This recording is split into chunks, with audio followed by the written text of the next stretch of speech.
자, 말씀 같이 나눌게요. 오늘 함께 나눌 말씀 본문은요, 마가복음 13장 34절부터 37절까지 말씀입니다. 제목은 깨어있으라, 이 말씀으로 같이 나누겠습니다. 본문 말씀 함께 봉독하겠습니다. 가령 사람이 집을 떠나 탈북으로 갈 때에 그 종들에게 권한을 주어 각각 사물을 맡기며 문지기에게 깨어있으라 명함과 같으니, 그러므로 깨어있으라. 집주인이 언제 오는지, 혹 저물 때에 있는지 밤중일는지 다 꿀 때에 있는지 새벽일지는 너희가 알지 못합니다. 그가 호련히 와서 너희가 자는 것을 보지 않도록 하라. 깨어있으라. 내가 너희에게 하는 이 말은 모든 사람에게 하는 말이니라 하시니라. 아멘. 깨어있으라고 예수님이 사람들에게 깨어있으라는 주제의 말씀을 비유로, 이야기로 해주고 있습니다. 그러니까 이야기가 다가 아니라 이 이야기를 듣는 사람이 그 이야기를 통해서 나도 저 이야기에 저 사람처럼 깨어있어야겠구나, 이렇게 느끼고 마음에 생각을 하면 잘 듣는 거고요. 그리고 마지막에 보니까 모든 사람에게 하시는 말이라, 이렇게 하는 걸로 봐서 이건 누구는 유효하고 누구에게는 의미 없고 그런 얘기가 아니라는 거죠. 모든 사람이 깨어 있어야 된다는 얘기인데, 근데 깨어 있는다는 게 뭘까요? 성경 말씀에 자주 나오거든요. 깨어 기도하라, 뭐 이런 말씀도 나오고, 깨어 있으라 이런 말씀도 나오고, 오늘 본문 말씀도 그렇고. 깨어 있으라는 게 무슨 얘기인가? 그냥 말만 생각하면 잠들지 말고 깨어 있으라는 얘기죠. 네, 그런 얘기인데 무슨 의미일까 생각하다 보니까 군대 갔다 오신 분들 생각나겠지만 초소 근무를 서잖아요. 군인들이 뭐 하나 궁금하신 분들도 있겠지만 부대에 초소를 만들어 놓고 총 들고 나가서 거기를 지키는 근무를 선단 말이에요. 저도 군종병이었지만 초소 근무를 했어요.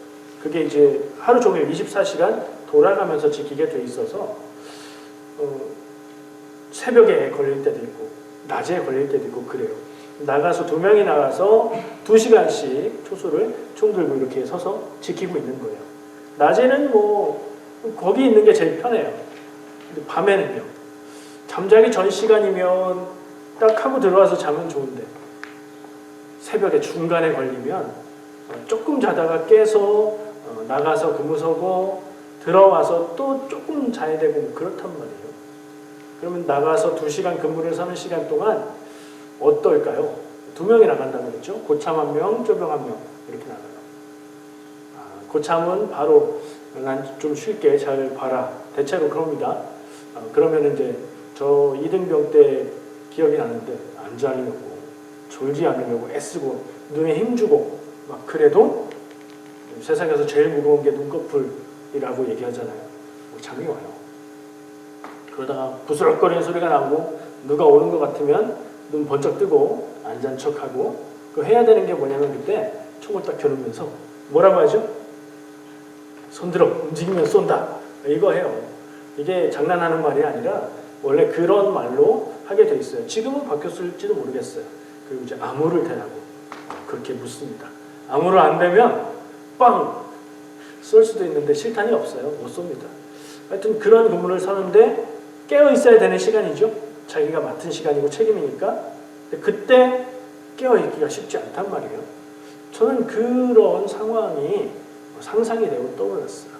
군대 갔다 오신 분들은 그런 상상을 해보시고, 근데 안 갔다 오신 분들은 뭘로 해야, 하여튼 졸리고 피곤하고 그런데 깨어 있어라 하는 말처럼 들린단 말이에요. 성경에 비슷한 말씀이 여러 곳 있어서 한번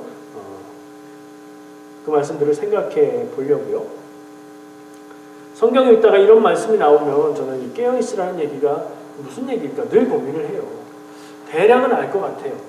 대략은 정신 차리고 똑바로 해라, 믿음 안에서 흔들리지 마라, 뭐 이런 얘기일 것 같은데 정말 구체적으로 무엇일까 하는 고민을 오늘 말씀을 준비하면서 해봤어요.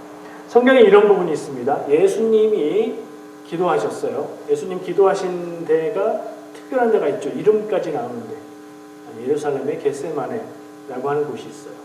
거기 가서 제자들과 함께 자주 기도하고 그러셨는데 십자가에 못 박히기 전날 밤 붙잡혀 가시기 직전에 예수님은 그곳에 가셔서 기도하시죠.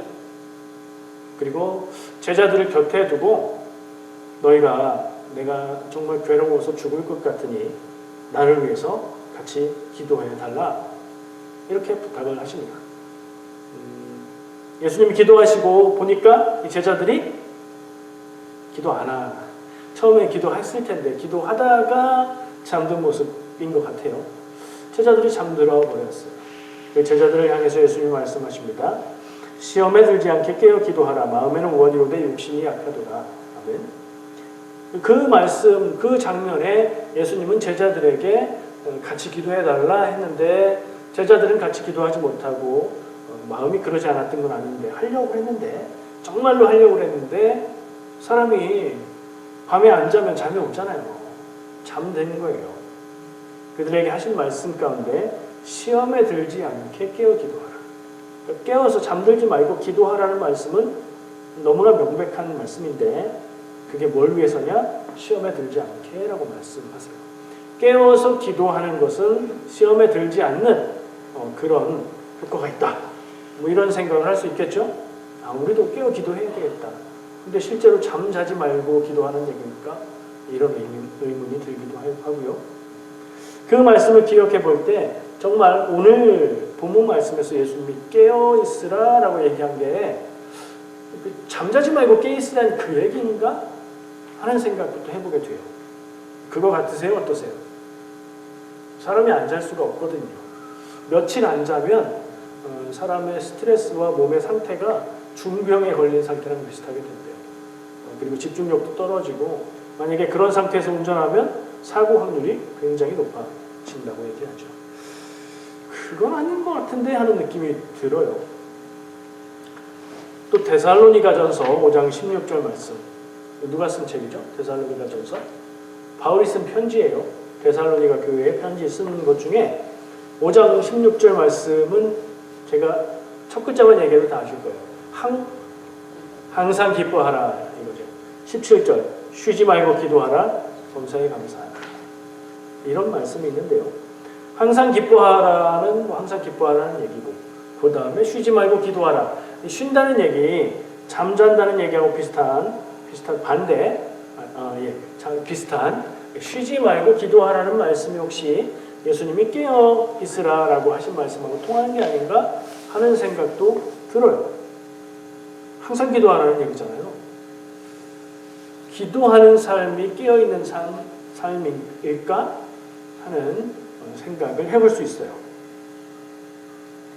중요한 때에 정신 차리고 깨어서 기도해라 라는 말씀으로 우리는 적용해 볼 수 있겠죠. 이 말씀이 만약에 예수님이 깨어있으라 한 말씀하고 완전히 통하는 얘기라고. 또 더 생각해 봤어요. 깨어있으라는 말씀은 무엇을 상정하고 언제 무슨 일이 생길 것을 기억하면서 예수님이 하시는 말씀일까요? 오늘 본문 말씀.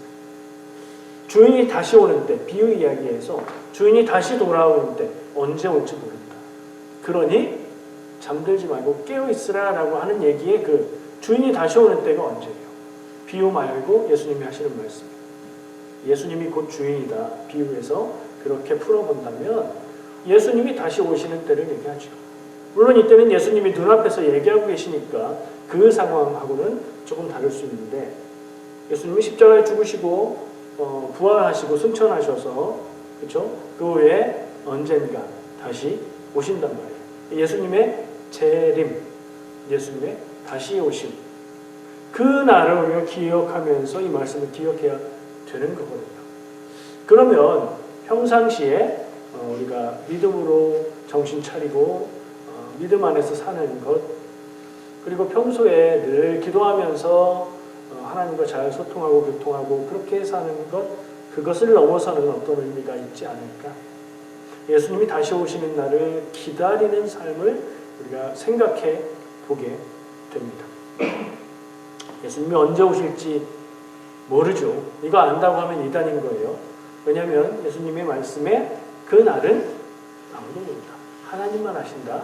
이렇게 말씀하셨으니까 언제, 며칠날 예수님이 오신다 라고 딱 찍어서 말하는 순간 그 사람은 예수님 말씀에 어긋난 얘기를 하는 거예요.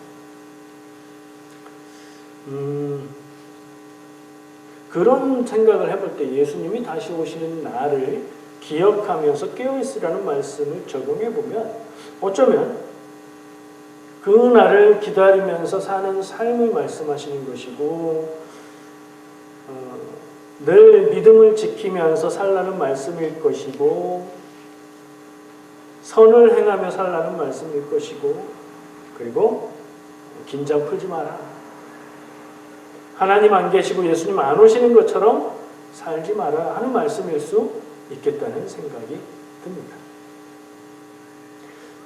성경에서 연결할 수 있는 지금 제가 예로 말씀드린 이런 말씀들과 상황을 우리가 기억하고 생각할 때 예수님이 깨어있으라고 하시는 말씀은 여러분은 어떤 뜻으로 들리십니까?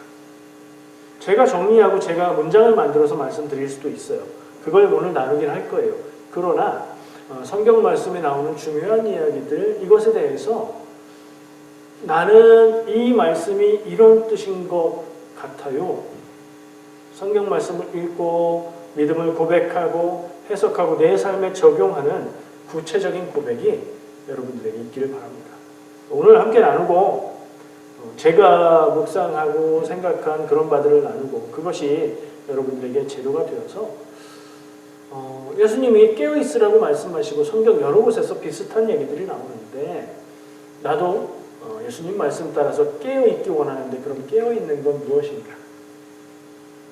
이런 생각 그리고 나는 나의 경우에는 이렇게 하는 게 깨어있는 거인 것 같아 하는 그런 답이 있어야 될 것 같아요.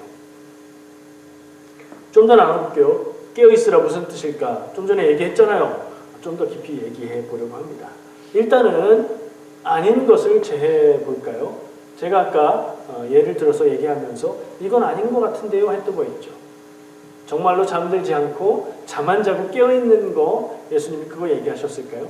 그건 건강을 해치는 심각한 문제가 있는 건데 그럴 리가 없죠. 이거는 고민할 필요가 없어요. 그냥 제외하시면 돼요. 그럼 항상 기도하라는 말씀인가? 바울이 데살로니가 교회에 썼던 그 말씀을 기억해 볼 때 항상 기도하라는 말씀인가? 이건 좀 맞아 떨어지는 것 같죠. 예수님이 깨어있으라. 항상 기도하면 깨어있는 거 아닐까? 맞는 것 같아요. 근데 이게 전부 다일까? 항상 기도하기만 하면 될까? 하는 생각을 해보면 그것을 넘어서는 더 큰 의미가 있을 것 같아요. 항상 기도하는 건 깨어있는 거에 포함되고 또 뭔가 있을 것 같은 느낌이 들어요. 그러면 예수님이 언제 오시더라도 구원받을 수 있도록 이게 중요해요. 예수님이 언제 오시더라도 우리가 예수님이 다시 오시는 그때를 모르지만 언제 오시게 되더라도 우리가 믿음으로 구원으로 나갈 수 있도록 사는 것 그게 중요하겠다 이런 생각이 듭니다. 스스로 질문해 볼 필요가 있어요. 지금 나의 삶의 모습이 하나님 안에서 예수 그리스도의 십자가 은혜를 따라서 구원받은 모습이냐? 이 질문이 우리 안에 있어야 되겠죠. 이건 뭐 신앙의 연륜하고도 관계없고요. 어쩌면 목회자, 설교자 혹은 직분이 있고 그렇다고 해서 구원을 확신할 수 있다? 이건 모르는 거예요. 그러니 누구나 자기의 구원에 관해서 생각하고 묻고 질문할 필요가 있어요. 언제 오시더라도 구원받을 수 있는 믿음의 삶을 살고 그럼 믿음을 지키면서 하나님 뜻을 따라 사는 삶은 선을 행하면서 사는 삶이겠죠. 내 일상에서 만나는 사람들과 함께 그리고 나에게 맡겨준 사명 안에서 하나님 보시기에 선한 삶을 살아가는 것 이런 게 다 들어가야 될 것 같습니다. 거기에 하나 더 하고 싶은 게 있었어요. 묵상하고 생각하다 보니 아니 실은 지난주 주일 말씀을 나눌 때에 그 얘기까지 하고 싶었는데 빠진 얘기예요. 시간이 길어지고 주제가 2개가 되는 것 같아서 빼놓은 건데요. 지난주 말씀 기억나세요? 지난주 우리가 어디서 예배드렸죠? 저희 다른 데서 예배드렸잖아요. 오코톡스에서 캠핑하고 야외에서 예배를 했습니다. 거기서 제가 천막을 뒤로 배경으로 하고 나눈 말씀 기억하세요? 일하는 거 얘기했었죠. 일하는 삶에 대해서 나눴었습니다. 일하는 삶, 바울도 텐트를 만들며 일하면서 살았다. 우리가 일상에서 일하는 그 시간을 하나님 앞에서 거룩한 시간으로 만들며 나에게 맡겨주신 사명으로 그렇게 여기고 살자. 왜? 일상에 일하는 시간이 우리의 삶의 대부분의 시간인데 그 시간을 버리지 말자. 그런 얘기를 했었어요. 그러면서 또 나누고 싶었으나 나누지 못한 게 데살로니가 교회를 향해서 쓴 편지였고 그 초기 교회의 상황이 어땠는지를 생각해보고 나눌 수 있는 메시지가 있었거든요. 여러분 처음 교회, 초기의 교회가 어떤 특징이 있었다고 알고 계세요? 초대 교회는 서로 자기 소유를 주장하지 않고 물건을 통용하며 재산을 팔아서 내놓고 그렇게 살았다는 얘기를 들어보셨죠. 그렇게 한 게 중요한 게 아니라 어떻게 그럴 수 있었을까가 중요해요. 도대체 무슨 생각을 가지고 살았길래 지금 나 같으면 상상도 못할 그런 모습으로 살았을까? 일정 부분을 내가 헌신하겠다 하고 내놓을 수도 있고 내가 봉사할 수도 있고 다 할 수 있지만 내가 가진 모든 것을 내 것이라는 주장 없이 내놓을 수 있는 것은 그게 아무 소용이 없을 때 할 수 있는 거예요. 초대교회의 가장 중요한 특징은 종말론적 공동체라는 점이었어요. 무슨 얘기냐면 예수님이 곧 오신다. 예수님이 죽으시고 부활하시고 하늘로 가셨잖아요. 그리고 제자들에게 내가 다시 온다 말씀하셨잖아요. 그날을 기다리는 사람들이었다. 그리고 우리가 생각하기에는 지금까지 그 예수님은 아직 안 오셨고 우리도 역시 그 예수님의 오심을 기다리고 살아갔지만 그 당시에 초기 교회 사람들은 정말로 곧 오실 줄 믿었어요. 짧으면 며칠, 길면 몇 달 안에 오신다. 이런 느낌으로 살았어요. 내일이 없이 살았던 거예요. 그래서 자기 재산도 없이 자기 소유도 없이 모두가 함께 누리며 살아갈 수 있었던 거예요. 그게 굉장히 중요해요. 그런데 아마도 이 데살로니가 교회에는 어떤 사람들이 있었냐? 예수님이 곧 오실 건데 우리가 일은 해서 뭐합니까? 이렇게 함께 모여서 예배하고 찬양하고 함께 나누고 정말 이 귀한 이 아름다운 시간 누리면서 예수님 곧 오실 예수님을 기다리면 되는 거 아니겠습니까? 라고 생각하고 직장 자기 일 이런 거 다 그만두고 그러는 사람들이 있었던 거예요. 상상이 되시죠? 예수님이 곧 오시니까 지금 이 세상 우리가 살고 있는 이 세상의 일들은 이제 곧 예수님이 오시면 다 끝나버리고 우리는 새로운 하늘나라 하나님 나라의 삶을 살게 되니까 이 땅의 것은 소망이 없고 소용이 없고 쓸데가 없는 거니까 거기에 시간 투자하고 노력하고 직장 다니고 고민하고 이럴 게 없다는 얘기예요. 아 그런가? 근데 사도 바울은 그런 교회를 향해서 뭐라고 편지 썼죠? 말씀 기억나세요? 어떻게 하라고요? 조용히 일하고 너희 손으로 힘써 일하라 이렇게 얘기했어요. 그냥 들으면 그냥 일하라는 얘기로 들리죠? 조용히 일하라는 거는 맡은 일을 잠잠하게 하라는 얘기고요. 손으로 힘써 일하라는 것은 최선을 다해서 열심히 일하라는 얘기로 들려요. 예수님의 다시 오시는 날을 기다리는 성도들을 향해서 일상 팽개치고 지금식으로 얘기하면 교회에만 가서 살고 기도만 하고 찬양만 하고 그렇게 살면 안 돼. 그게 참 신앙의 모습이라고 생각해? 아니야. 그렇지 않아. 라고 말하고 있는 거예요. 일상을 성실하게 살아가는 게 그리스도인의 삶의 모습이다. 라고 얘기하는 거예요. 우리하고 좀 맞닿는 부분이 생기죠? 우리도 적용해 볼 수 있죠? 그 얘기를 지난주에 이렇게 내용상을 하고 싶었으나 건너갔어요. 그러니까 말하자면 지난주 나눴던 말씀 일하는 삶의 2부 오늘은 그 내용을 좀 나누고 싶고요. 그 생각, 그 말씀을 묵상하다가 오늘 본문 말씀을 생각했고 연결을 하게 된 거예요. 오늘 본문만 잊어버리셨죠? 오늘 본문 말씀의 핵심은 뭐예요? 예수님이 뭐 하라고 하셨다고요? 깨어있으라. 깨어있으라. 마지막 때 예수님이 다시 오시는 그날은 다른 말로 말하면 마지막 때. 마지막 때라는 건 종말의 때. 그렇죠? 근데 이게 두 가지 중요한 특징이 있어요. 믿으며 구원을 누리며 예수님이 오시는 날을 기다리는 사람에게는 이게 기다리고 기다리던 구원의 날이에요. 그런데 믿음 그게 뭐야? 뭐 지금 세상 사는 게 다지 뭔 소리야? 믿음 없이 살았던 사람들에게는 그날은 똑같은 날인데 심판의 날이 되는 거죠. 그 마지막 때에 예수님이 다시 오시면 예수님은 모든 영혼을 심판하실 것이고 나눠진다 라고 말씀하시잖아요. 그걸 기억하라는 거예요. 그걸 기억하고 잊지 말고 깨어있으라는 거예요. 예수님이 비유로 하신 말씀에 주인이 멀리 떠나서 언제 올지 모른다는 얘기가 그래서 중요해요. 주인이 멀리 떠나서 언제 올지 모르고 오늘도 안 오고 내일도 안 오고 모레도 안 오겠지?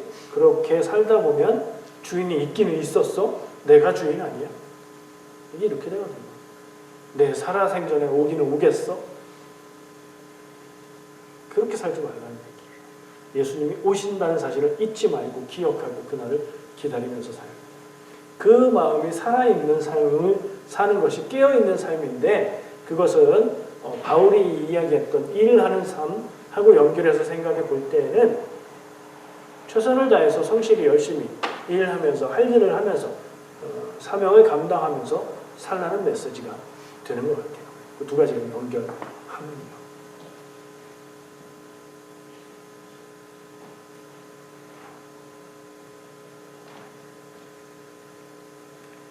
베드로가 굉장히 좋은 말, 맞는 말도 했지만 엉뚱한 소리도 많이 하죠. 베드로가 말하는 엉뚱한 소리 하는 장면 베스트를 꼽으면 성경에서 꼭 그 얘기를 달아요. 그 장면을 얘기하면서 그가 무슨 말을 하는지 모른다. 무슨 장면이죠? 예수님이 베드로와 야고보와 요한 3명만 데리고 산에 올라가셨어요. 그리고 거기서 모습이 변하시고 다시 보니까 거기에 누가 함께 있어요? 모세와 엘리야가 함께 있죠. 그리고 예수님의 죽으심에 대해서 뭐 이야기를 했다. 그때의 베드로가 그 모습을 보고 뭐라고 하죠? 재밌는 얘기예요. 초막 셋을 짓되 하나는 주를 위해서, 하나는 모세를 위해서, 하나는 엘리야를 위해서 지켰습니다. 베드로가 이 말 뒤에 그가 무슨 말을 하는지 모르는 거다. 헛소리다. 무슨 말을 해야 맞는지 잘 깨닫지 못하고 그냥 말을 했다. 의미 없는 말이다. 이렇게 평가를 하고 있는데요. 그럼에도 불구하고 베드로가 이 말을 하고 있는 마음은 우리가 짐작할 수 있어요. 초막셋을 짓되 그 앞에 뭐라고 얘기하죠? 여기가 좋사오니라고 말해요. 여기는 어디예요? 산 위고요. 그 상황은 어때요? 예수님은 산 밑에서 있던 그 모습이 아닌 너무 모습이 밝아서 빛이 나는 것 같은 그런 모습으로 변하셨고 거기에 모세와 엘리야가 함께하고 있고 마치 이곳은 세상이 아닌 하늘나라 같은 천상 같은 그런 느낌이 들었겠죠. 그래서 베드로는 여기 있고 싶어요. 이 상태가 너무 좋아요. 라고 말하는 거 그 마음은 우리가 알 수 있어요. 예수님은 어떻게 반응하시죠? 그리고 하늘의 음성이 들리는데 하늘의 음성은 이 베드로의 말에 뭐라고 대꾸하시죠? 대꾸가 없어요. 대꾸도 안 하고 하늘의 음성은 이는 내 사랑하는 아들이니 그의 말을 들으라. 이렇게 들리고요. 예수님은 내려가자 해서 내려갑니다. 베드로의 그 마음은 이해는 되는데 중요하게 받아들여지지 않은 거예요. 저는 그 말씀을 기억해 볼 때 우리가 신앙생활에 있어서 어떤 놀라운 경험, 신비의 경험, 하나님이 나를 너무 사랑하신다 뭐 이런 여러 가지 경험들이 있을 거예요. 그런 경험들이 있는 순간 산 위에 있는 상황과 같지 않을까 생각하고요. 그런 은혜의 순간도 지나고 나면 삶이 하나도 안 변해. 그대로예요. 일상으로 예수님과 제자들이 산 아래로 내려와서 해야 할 일들을 했던 것처럼 우리도 일상으로 돌아와서 살아야 되는데 달라지는 건 뭐냐? 우리의 삶이 아니라 내가 달라져야 되는 거예요. 은혜를 경험하고 하나님의 살아계심을 경험하고 하나님의 능력을 힘입었으면 세상은 안 변하는데 내가 변해야 되는 거예요. 그리고 그 세상에서 다르게 살아야 되는 거예요. 저는 그 말씀을 그런 식으로 기억하고 저에게 그렇게 다가옵니다. 오늘 예수님이 깨어있으라 하신 말씀, 믿음으로 살고 믿음을 지키며 살고 잠들지 않고 예수님이 다시 오시는 날이 반드시 온다는 것을 기억하고 그 날을 기다리며 살아가는 그 삶, 그리고 바울의 이야기를 다시 한번 생각하고 적용해 보면 하나님이 우리에게 맡겨주신 일상의 삶을 소중하고 거룩한 것으로 여기고 하나님과 동행하며 일상을 살아가면서 아까 얘기한 예수님 오시는 날을 기다리면서 살아가는 것, 그게 우리 성도들의 삶이어야 하지 않나 그런 생각을 하는 거죠. 그렇다면 이 베드로가 여기가 좋습니다. 내려가지 말고 우리 여기서 살죠 라고 얘기하는 것과 열심히 일하면서 살라라는 바울의 말은 굉장히 의미가 다른 얘기가 되는 거예요. 우리가 때로는 사는 삶이 무겁고 지치고 나를 쓰러지게 만들고 그래서 하나님의 은혜 가운데만 살았으면 좋겠다. 세상의 일들은 다 있고 하나님하고만 살았으면 좋겠다 하는 생각을 할 수 있어요. 실제로 그렇게 하려고 여러 가지 노력을 하는 분들도 계신 것 같아요. 근데 저는 그게 성도의 삶의 참 좋은 모습인가? 누군가에게는 의미 있을 수 있겠지만 모든 성도들에게 좋은 모습이라는 생각을 안 들어요. 우리는 어떻게 살아야 될까? 깨어 있어야 되고요. 그 깨어 있는 것은 우리의 일상의 삶 가운데 하나님의 뜻을 구하며 하나님이 인도하시는 길에 순종하면서 하나님이 나에게 역사하시고 내 삶을 통해서 하나님의 일하심을 보여주면서 살아가는 인생이라고 생각합니다. 내가 살 길은 무엇일까 하는 질문이 여러분들에게 떠오르시기를 바랍니다. 지난주에 나눴던 바울의 말, 조용히 일을 하고 너희 손으로 일하기를 힘쓰라 기억해 보시고요. 깨어있으라는 예수님의 말씀, 예수님이 나에게 깨어있으라 말씀하신다면 내가 어떻게 해야 하는가, 나에게 어떻게 살라고 하시는 말씀일까, 이 고민이 우리에게 있으면 좋겠고요. 가장 중요한 것은 예수님의 비유와 바울의 이야기와 베드로 얘기들을 쭉 했던 그 핵심의 이야기 속에는 저는 예수님이 다시 오실 날을 우리 마음속에 잊지 않고 기억하면서 사는 것. 기억보다는 기다리며 사는 것. 그게 더 맞는 말인 것 같아요. 한번 돌아보세요. 내가 예수님의 다시 오심을 기다리며 살고 있나? 아니면 또 다른 어떤 모습의 그런 모습을 살고 있나? 질문해 볼 필요가 있어요. 그날만 생각하는 건 인생이 아니에요. 예수님이 다시 오시는 그 날만 생각하고 그 날만 바라보고 삶의 모든 순간에 모든 일들을 거기에만 집중해서 사는 것은 사는 게 아니에요. 일상을 사는 삶이 아니에요. 살아가는 것은 일상을 사는 삶이에요. 우리는 인생을 사는 사람들입니다. 하나님이 우리 각 사람에게 우리 인생이 다 다르잖아요. 그 인생이라는 숙제를 주신 거예요. 내 인생이 나의 사명이에요. 일하며 성실히 일하며 거룩한 노동 속에서 역사하시는 하나님과 동행하며 그날을 기다려야 할 줄 믿습니다. 두 가지를 해야 되는 거예요. 어려운 얘기죠. 하나만 하는 것도 쉽지 않은데 그러나 기독교인이라면 예수님이 다시 오심을 기다리는 게 본질이고요. 그렇다고 일상에서 떠나서 하늘의 삶을 살 수 있다. 그거 아니에요. 예수님의 오심을 바라보면서 일상의 세상에 발을 딛고 그러나 내 삶의 모습은 하나님의 법을 따라서 사는 하나님 나라를 살아가는 것. 그게 성도의 그리스도인의 삶입니다. 왜 사냐고 물으면 시인은 웃는다고 그렇게 적었어요. 여러분 스스로 질문해 보세요. 나는 왜 살지? 이 얘기는 나는 무엇을 위해서 살지? 같은 얘기죠. 나는 왜 사는가? 태어났으니까 사는 거지. 태어났는데 굳이 죽을 거 있나? 우린 그런 생각으로 사는 삶은 아닙니다. 누구나 생명은 귀한 것이고 인생은 가치가 있는 것입니다. 여러분의 인생의 의미를 여러분이 어떤 의미를 두고 살아가느냐, 그만큼 여러분들의 인생은 의미를 갖게 되고 가치를 갖게 될 것입니다. 예수님 다시 오시는 날을 기다리면서 지금의 아픔과 어려움을 견디고 또 그날을 기다리며 살아가는 일상을 열심히 살아가시길 축복합니다. 우리는 어렵다고 피하고 도망치는 사람들이 아닙니다. 하나님의 인도하심을 믿고 맡기신 일을 감당하고 하나님의 일을 이루며 사는 사람들입니다. 그런 삶으로 여러분을 부르셨습니다. 그렇게 사시기를 축복합니다.